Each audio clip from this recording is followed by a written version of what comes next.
What's up, everybody? Welcome back to the Pixelists Podcast, podcast about all nerdy things we love and enjoy. As always, we're your hosts. That's Blake. I'm Will, and today we're here to talk some Critical Role.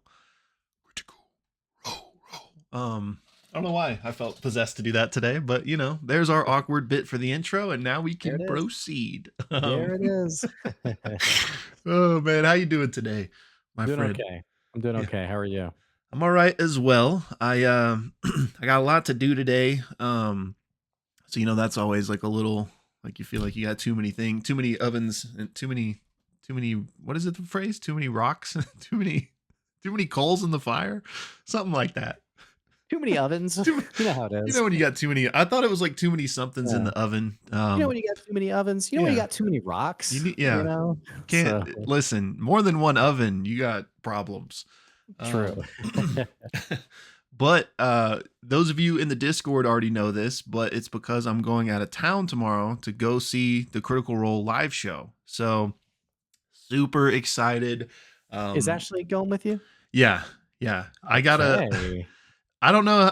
Like, she's a good sport. She's a good sport, but I don't know, because it's going to be a long day. Yeah. So we'll see how she handles it. But what time does the show start? I think the show starts at 6:30, but we got to get there earlier because Okay, here's the thing. I figured, so let me give you guys the long story. Yeah, give us the spiel. I always, of course, you guys know I love Critical Role. And when they did live shows, I was like, one day I got to go to one. Yeah. And then COVID happened. And as you guys know, the show's pre-recorded and stuff. And so, yes, they still do live shows with like the Mighty Nine reunion and stuff. But I was like, I guess we'll never get another like actual like campaign episode live due to stuff. But so I told myself, if they ever do one again, I got to go. Because like it might be my only chance. So when this happened, kind of impulsively bought the tickets. There probably will be more, by the way. Now that they've done this one, yes. But prior to this, I just was like, I don't know if they'll ever do that again, Yeah, sure. So anyway, bought the tickets. My credit card hates me, but Sure. So anyway, since I'm going this far, I might as well splurge to get the VIP, which is what does that include? So to answer your question, the show starts at 6:30, but like VIP doors open at 4, and at 4:30 there's like a pre-show Q&A with Brennan Lee Mulligan kind of leading it. Wow. And so we're gonna have to get there at 4, and then I'm sure we'll be there till like 11 or midnight. So for somebody that's like not a Critical Role fan, we'll see how she handles it, but I'm excited. Yeah. It reminds me of I took joy. So for our listeners, I used to be a high school teacher, and when I was working on one of my graduate degrees, there was like a forum on like how people use data in education or something. Yeah. Well, I took joy to this like 2-hour thing, and when it was over, I was like, "Wasn't that like amazing?" And she was like, "Oh, you're serious?" And I was like, yeah, you she was like that? She was like, that was the worst thing I have ever sat through. She was like, it was the most boring thing. Like it was miserable. So I thought it was great, but anyway. I think she will be like on board, especially like in the live environment and stuff. It's just that it's going to be like 7 or 8 hours, which is a lot for anybody that's not like actively like into something. I guess they can't share like runtime because it's not pre-recorded, but do they have like an estimate on? They're 11 p.m. is listed, so I don't know if like that's like the contract with the venue, like they need to be done by then. So 11, so 6:30 to 11 is like the slotted time. Okay, cool. I just envisioning. I saw you drop in Discord ideas for the Q&A. I just envision you like that Chris Farley, like, remember that time that you were Asmodeus and Calamity? That was awesome. That was awesome. Well, the way they're doing it, I don't think they're going to have a situation where like, I'm sure you've seen some of the like Q&As and stuff where like people go up to the mics and ask a question. They ask for like submitted questions. So I don't think it'll be like, so I think I could submit as many as I want, which is why I asked in the Discord if anybody had any good ideas. Again, Will from the Pixelists. Please stop. Please stop submitting this one question. We have answered it. So, no, I'm excited for you, man. That's gonna be really fun. I was gonna ask you something else about it, but um, I know you got a little bit of a, you're kind of like me. We got our little bit of an introverted spin on our life. Yeah.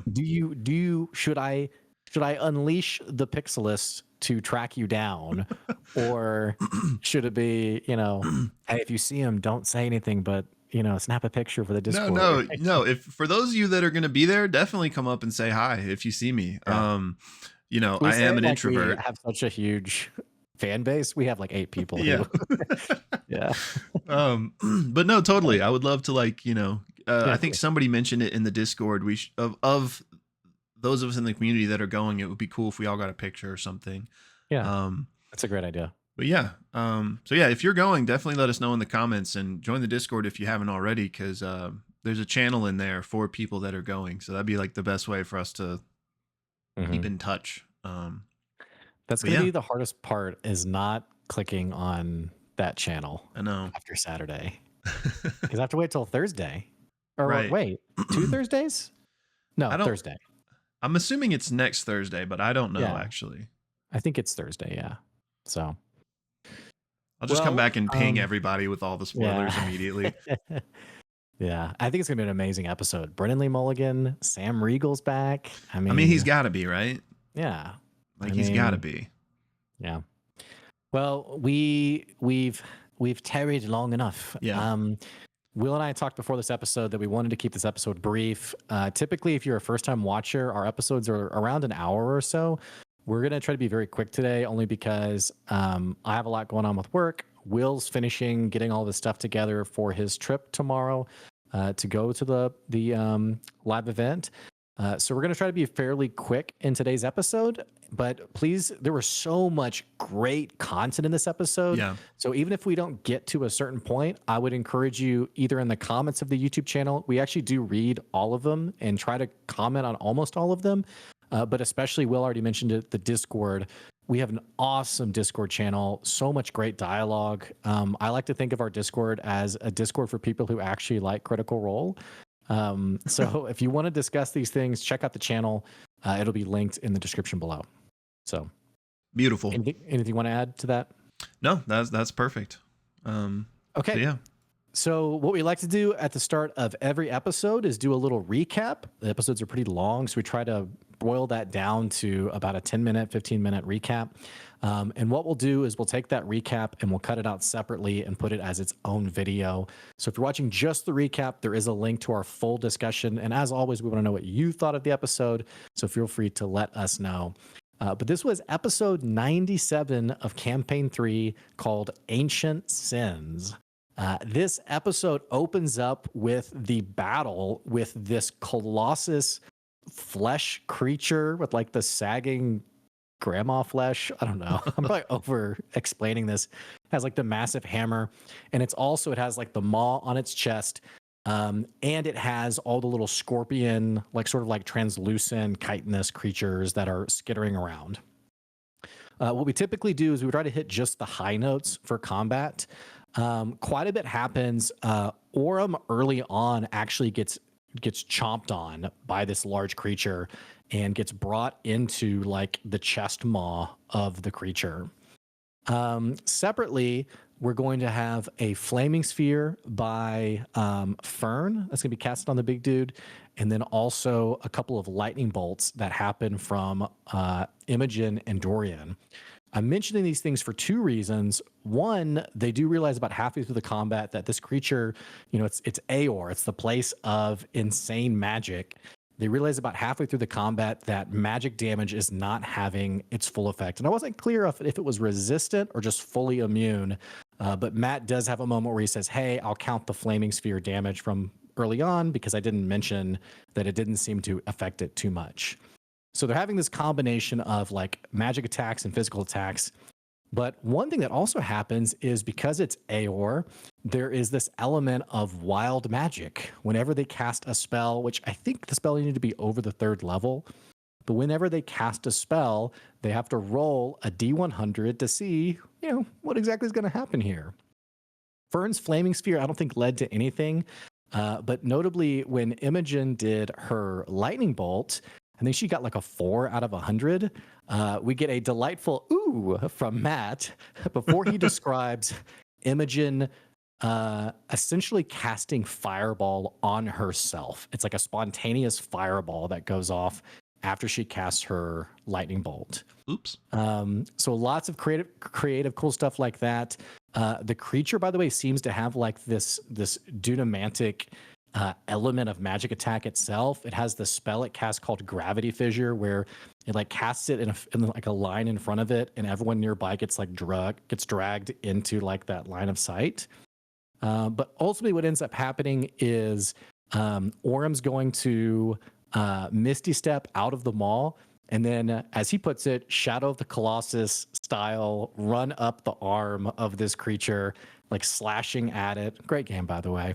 Fantastic. And then finally, slashes at and removes like the flesh folds on like where its face would be, and just sees like this eyeless skull that's just like set in the flesh. Drives his sword through. Boom. How do you want to do this? And creature goes down. Combat comes to an end. They immediately are thinking like, what do we do now? They do try to take the large, massive hammer and put it into the bag of holding, like any good D&D player would do, right? Of course, something ridiculous. And Matt's like, no. They also try to drag the big creature's body out of the way, and like with like a 23 strength roll, it doesn't move at all. Finally, they realize a bunch of creatures are coming, having heard the noise of combat. They scurry into a nearby tower and hide. In this tower, they peek out and they see like these 3 small, like wolf-like creatures that have like leathery skin and like a whip-like eye-stalk tail that come and begin eating the bodies of the Ruby Vanguard soldiers. They scurry off. The party has a short rest, kind of like while they're watching different creatures come. There's a couple of like gorilla-like creatures that come and then leave. And then finally, this like scrawny creature comes up. The scrawny wolf-like creature comes up.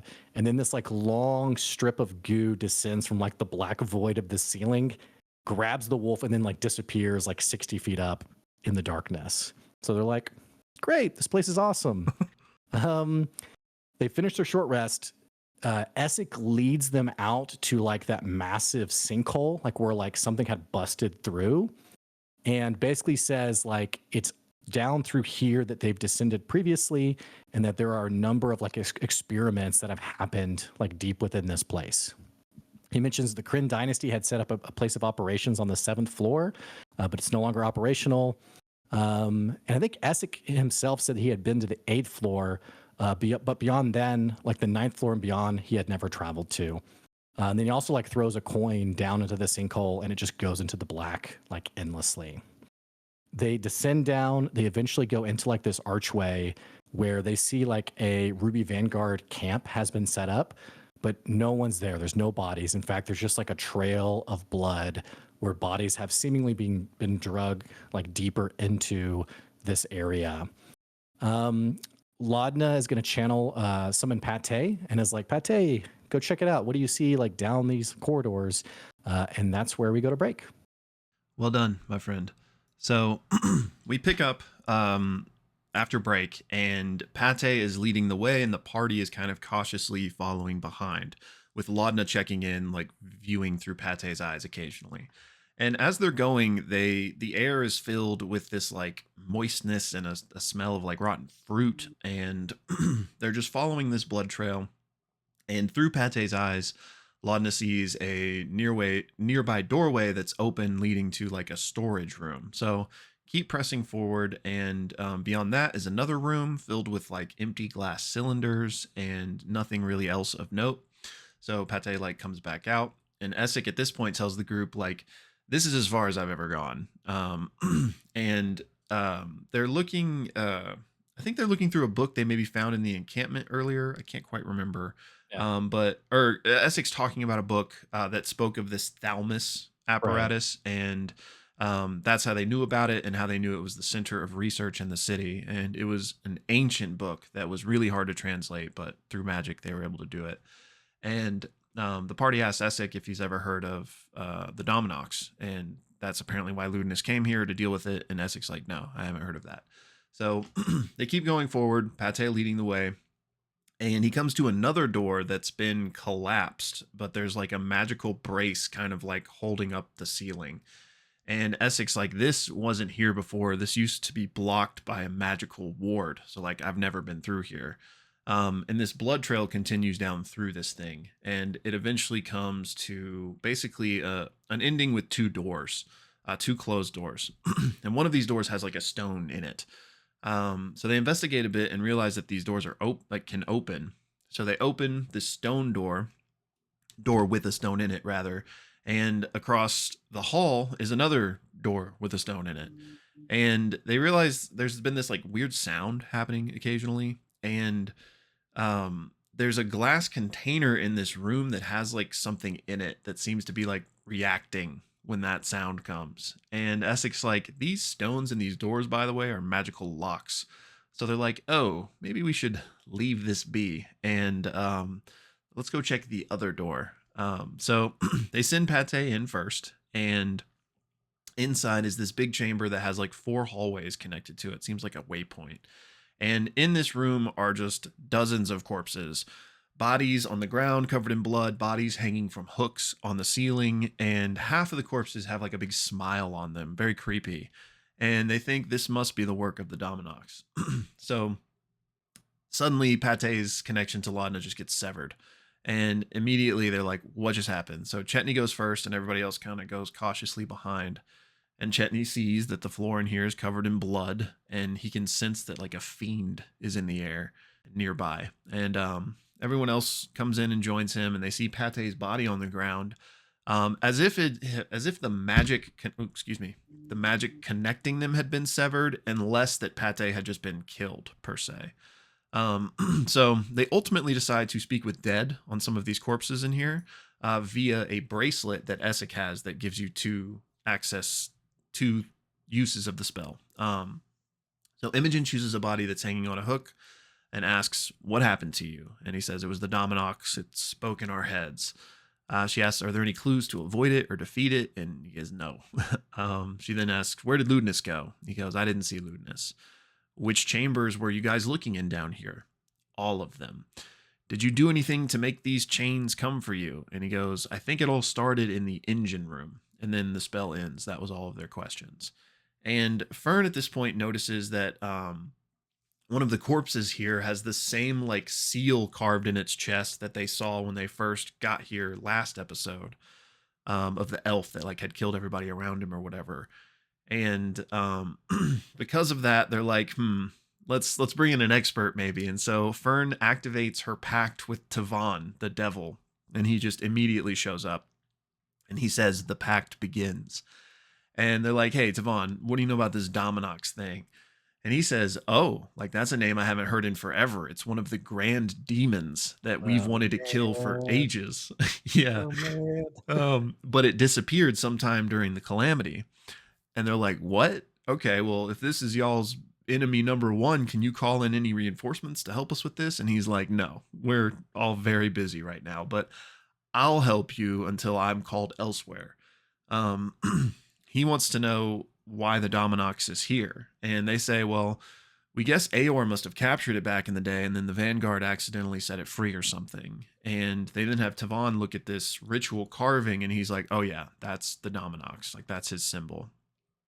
So at this point, Matt has Travis make a wisdom save, and he fails. And so Chetney looks back at the party, but he no longer sees them and instead sees all of these children who are like, why did you do this to us? And why did the big bad wolf kill us? And they're all like mauled and maimed. And they're like, how many of us did you kill? How many more will you kill? And Chetney is like freaking out, and he like kind of starts to scream. And the rest of Bell's Hells are like, whoa, like Chetney, what's going on?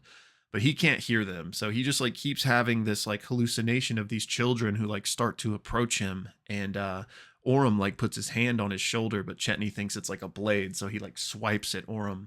And ultimately, like Orem kind of shoves him up against a wall, and he kind of shakes out of it. He tells them what happened, and they're like, okay, like it was so real. Like, what's going on? And they asked Tevin, like, or Tavon, what's going on? And he's like, I don't know. Like, Dominox was before my time, so I don't really know how it works. And so Chet casts grim psychometry on the room and has this vision of all of these people screaming and bodies being thrown on hooks, people willingly hooking themselves.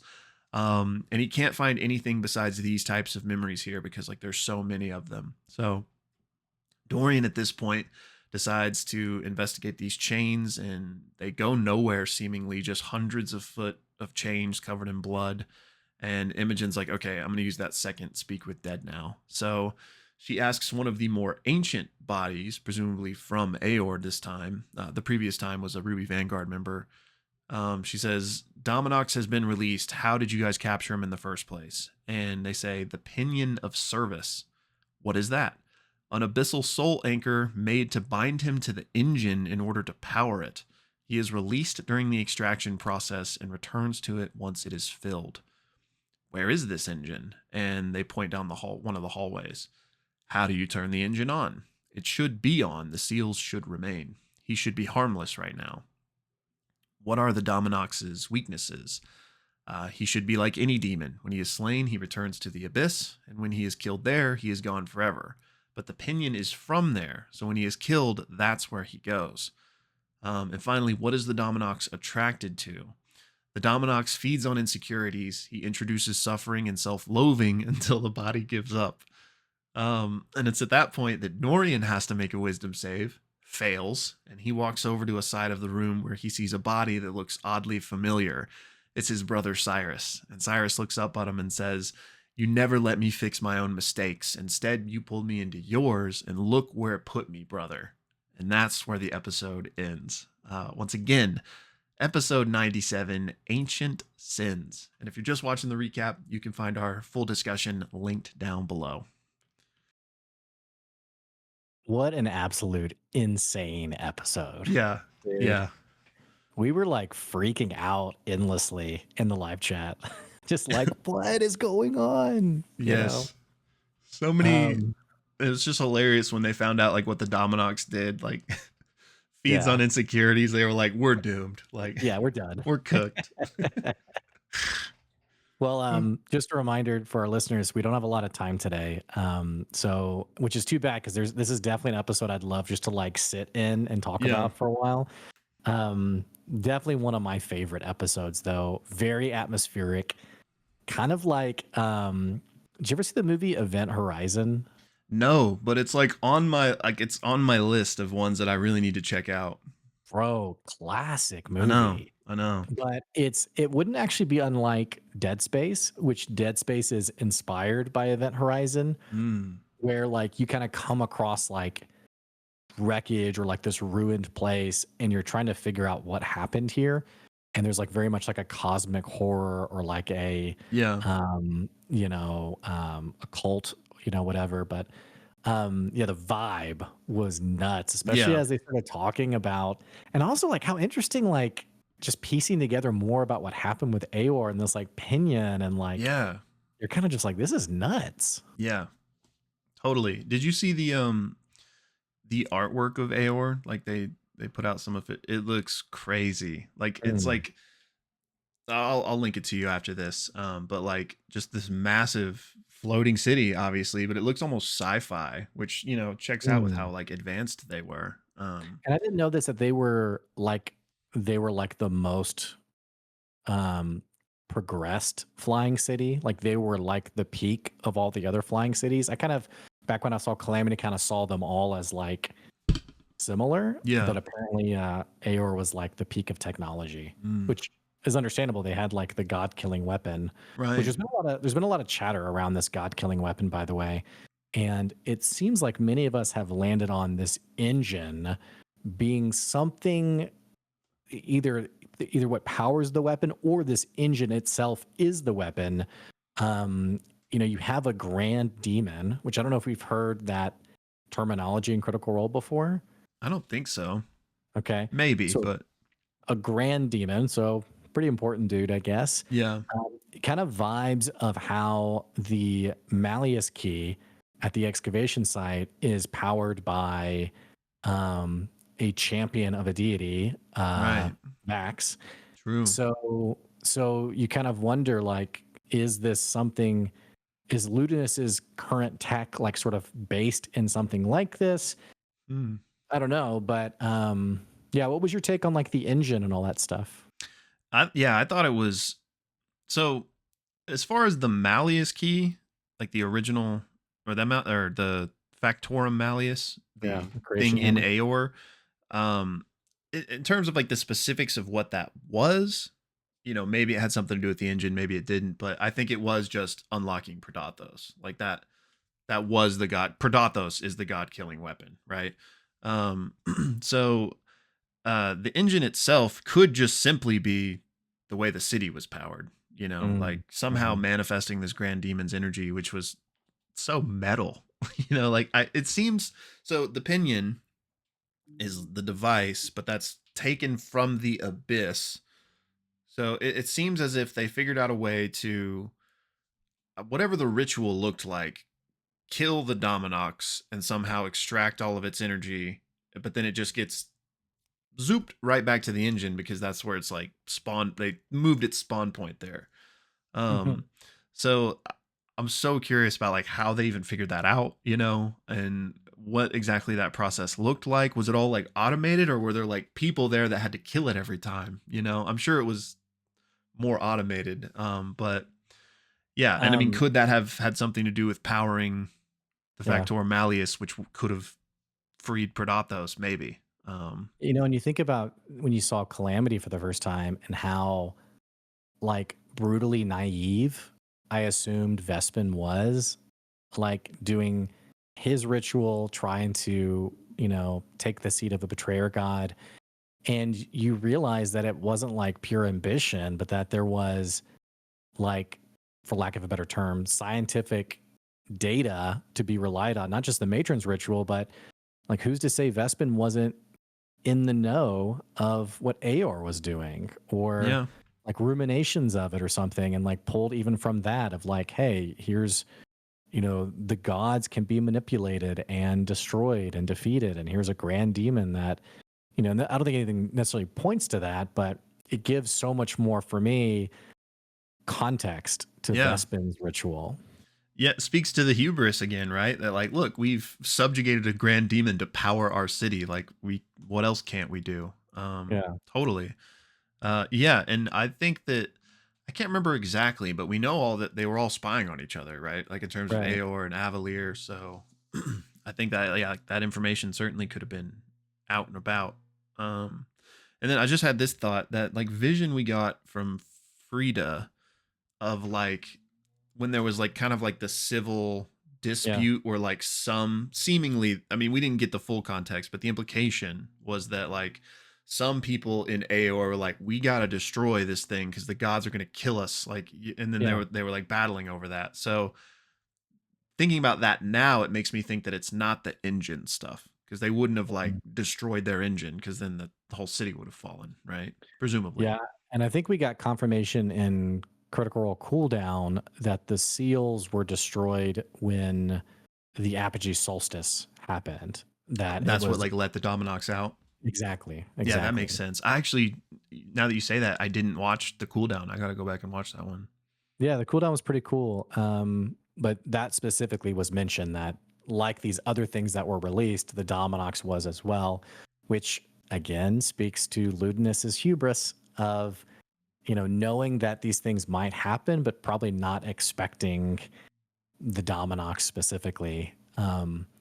Which you wonder how powerful this Dominox is. Like I'm scared for this live stream, Yeah. man, or I this mean, live Grand event. Demon is pretty legit. Yeah, yeah. I mean, just And because think about like all of what we know went into powering Avalier. yeah, And like this yeah. demon is solely capable of it for the more impressive city.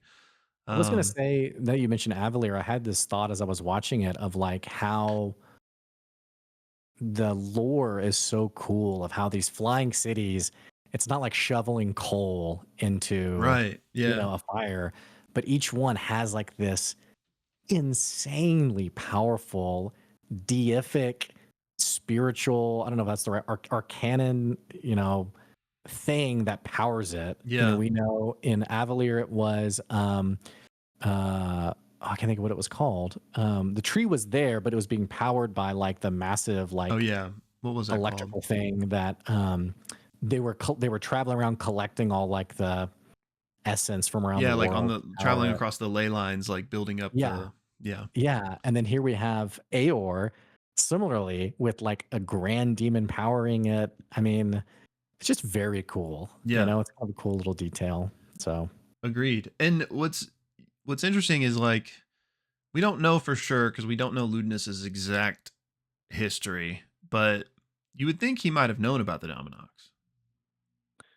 yeah, or maybe didn't expect it to be released. Yeah.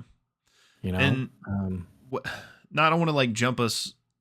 Feel free to put us back on that track if you had more to say, but well, the only thing I was going to add was that what scares me is like think of how much the Dominox must hate people.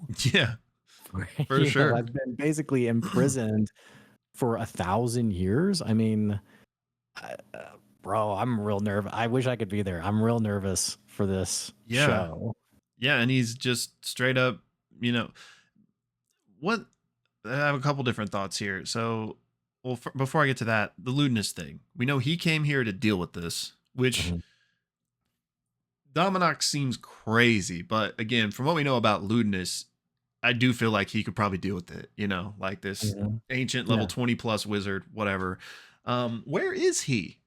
yeah, right. You know, like cuz we've seen multiple Vanguard troops been taken out. Like Mhm. what he has to know. Like he has to know that like considering his whole teams have died, like surely he knows the Dominox is in this room or at least near it. So like I don't know, do you expect Ludinus to like play a factor in what's about to happen here? Like could he show up or is he going to like, you know, for whatever reason have taken his leave or something, you know?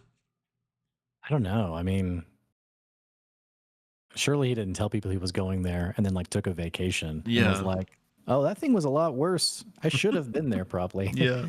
I don't know. Like I part of me wonders if there's going to be like an interesting like enemy of my enemy as my friend or like they realize that Dominox is like a greater current threat. I don't see that happening. I think there's too much.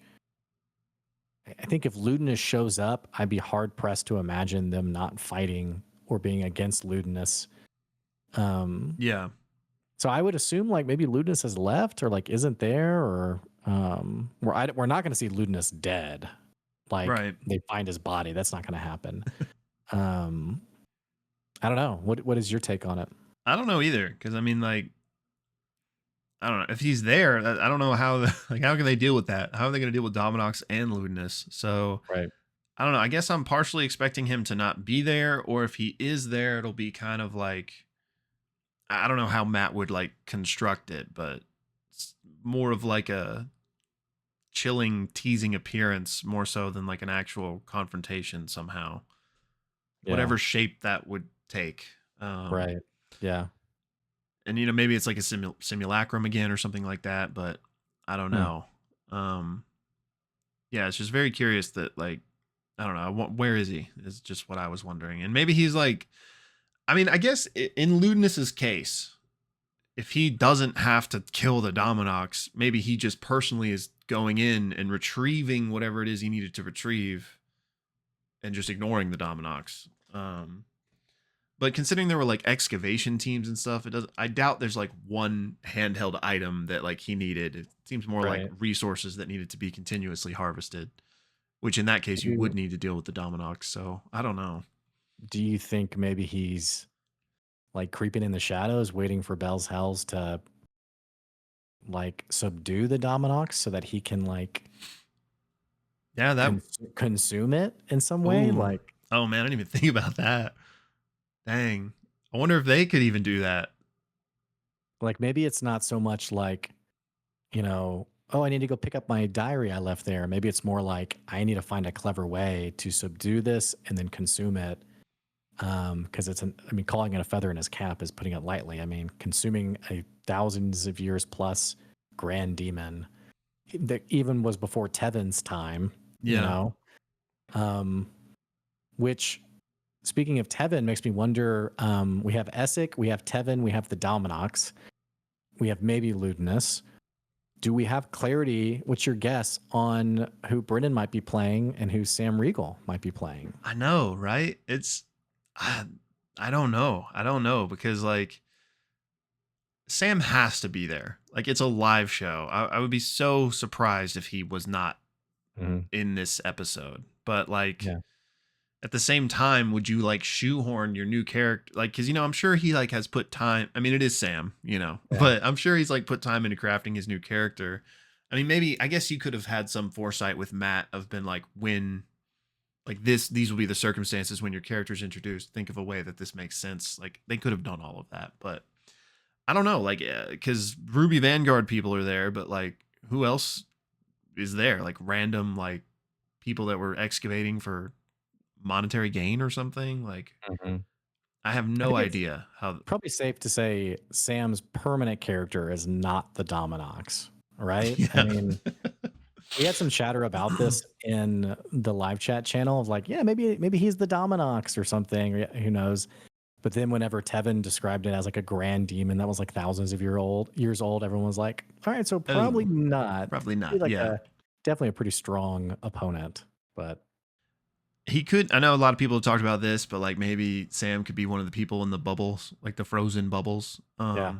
But if that's the case, it's like, do we really see them like backtracking all the way there, doing something with that, and then coming back to the Dominox? Like that Yeah, and I doesn't don't really. think so. But Yeah. I guess I guess it could be that it seems like the Dominox encounter is probably happening like pretty quickly. So I maybe think it's they gonna happen in the show. right, but I mean like at the start of the episode even. Oh yeah, it So could. like maybe they have that combat and then afterwards the characters come in. I don't think so. You think they'll be in the battle? Well, I do. I do think they'll lead the battle, whether they're their permanent character or not. He could just play, random side character, Ruby Vanguard member who survived. Oh, Yeah, I thank could God see you're Brennan here. doing something like that for Yeah. sure. Yeah. So, because we may not meet Sam's permanent character. We may just meet, he's just playing a That's true. character, That's you true. know? Just But for the live show to have something to do. yeah, Yeah. yeah. And I think the live show, when you think about like a climactic, amazing live show, I think it ends with the Dominox encounter. I guess Um, that makes sense. I could unless see there's like that. another encounter past that. It's just there's so much like atmospheric oomph behind this Dominox that I just think it's a perfect opportunity to make that like the focus of this live show. Yeah.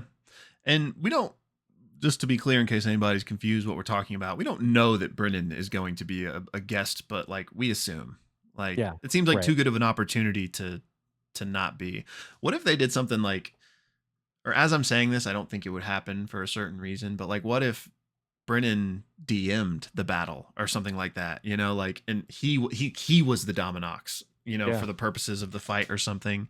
The only reason I don't see that happening now that I say that is because Matt's not going to like not participate in the live show. yeah, Like I feel like that would only happen if Matt played somebody, which yeah, at that point maybe that's a bit too convoluted and just Brennan should yeah. play somebody. I could see Brennan being the Dominox and kind of reprising his role, so to speak, as was Yeah, like Asmodeus. yeah. The groundwork's there. I could also see him playing Tevin. Like there's two NPCs there, Yeah, that's um, true. which I've said for a while that you can always know the party's going into a big battle because Matt always has an NPC there in case he needs to like balance the battle. True. We have two NPCs now. Yeah. So and one's a champion of Asmodeus, and the other one's like an amazing wizard. Yeah, So I mean, Essek, if you just made me guess, I would guess Essek is level 20, but I yeah, don't know. yeah. You know. So yeah, this could be a pretty intense um combat. And they also mentioned like they've burned quite a few spells already. Yeah.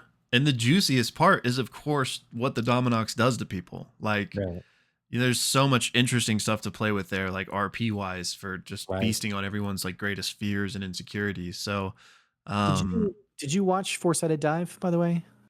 I watched like the first 30 minutes or so.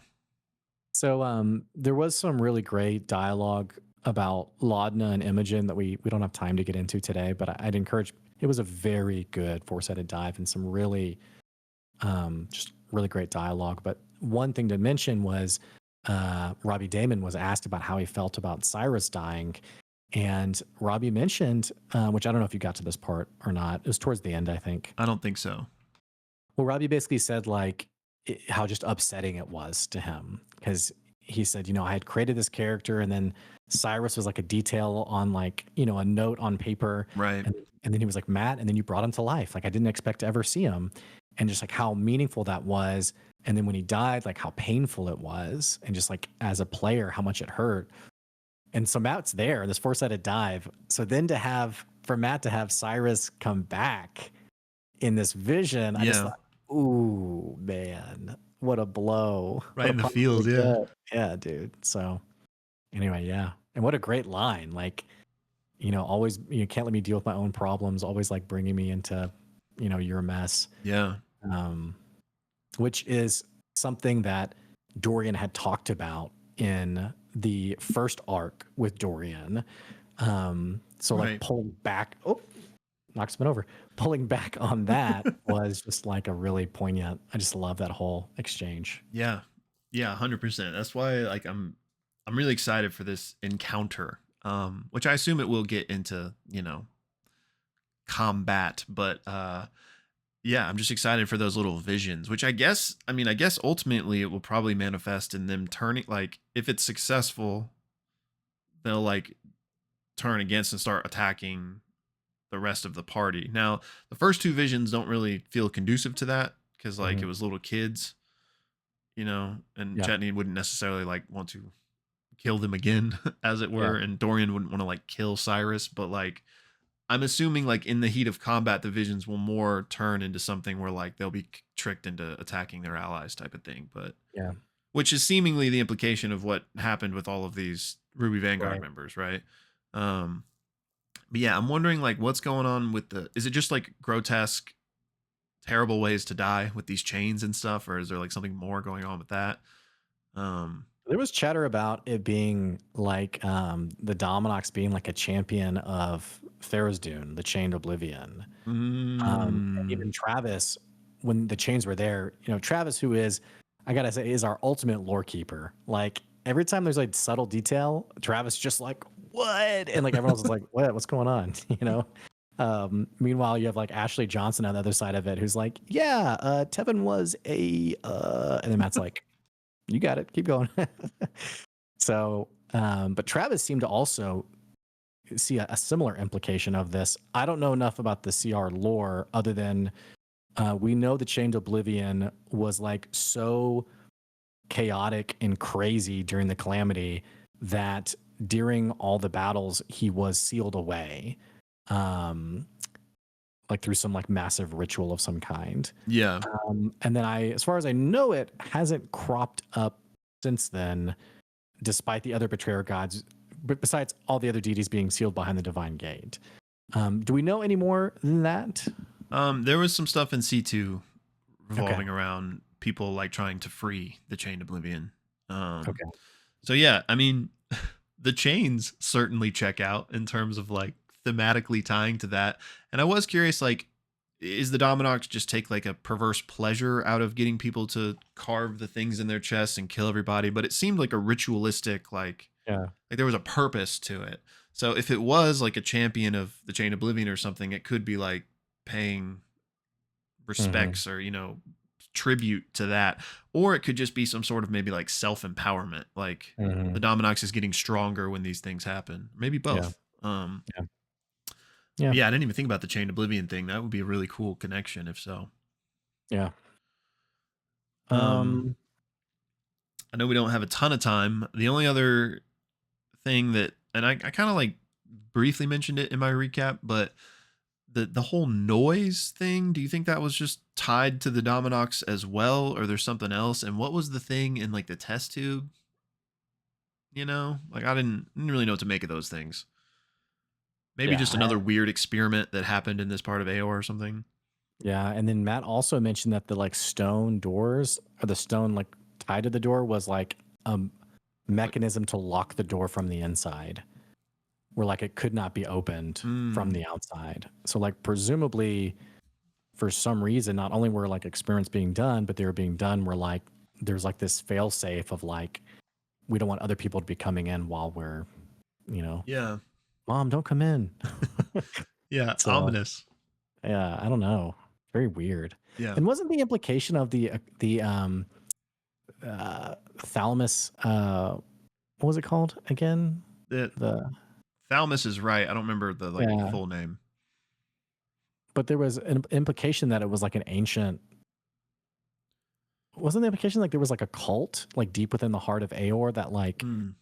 associated with this, or like, Maybe. I don't remember now. okay, Maybe. because I think we were talking something about it, but I don't remember. But It would check out if yeah. so. All right. Well, yeah, like we said, we don't have time to hit every note other than just like what an incredible episode. Um, I almost wonder, like, could we see another player death? I mean, it certainly seems like it's on the table for sure. Yeah. Like one of if not the most. I mean, I would say what is the most dangerous fight so far. But the good news is we have two very strong NPCs and Yeah. maybe more in the not NPCs, but maybe more help in the form of Yeah. Brennan and Sam. All I'll say is we've been feasting good on some Yeah. CR. Like these Yeah. last like 20 episodes, Yeah. have just been some really good, like interesting direction for the show. So Totally agreed. Oh man, if Essek died, people would freak out. really, Yes. I mean, I'm not saying I want him to die, but if he did, okay. I'm not People saying I would want you to lose their die, minds but if Essek died. Stay oh off of man, Twitter if that happens. oh Um, no, people are the worst. That's too Also, funny. one last thing. Fern enacted this pact. Nobody seems to be too worried about what the bill coming due for that is going to be. Yeah, and Matt clarified in cooldown that she owes a favor now. Is all it means. Okay. So her soul's not forfeit to Asmodeus Right. necessarily. Yeah. Okay. Yeah. So that did come up because they were asking Ashley like about this pact, and she was like, I don't pure chaos demon, Ashley Johnson. She was like, oops, I don't know.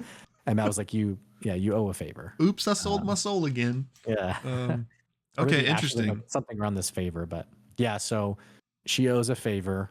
What could a favor be? I mean, we don't know.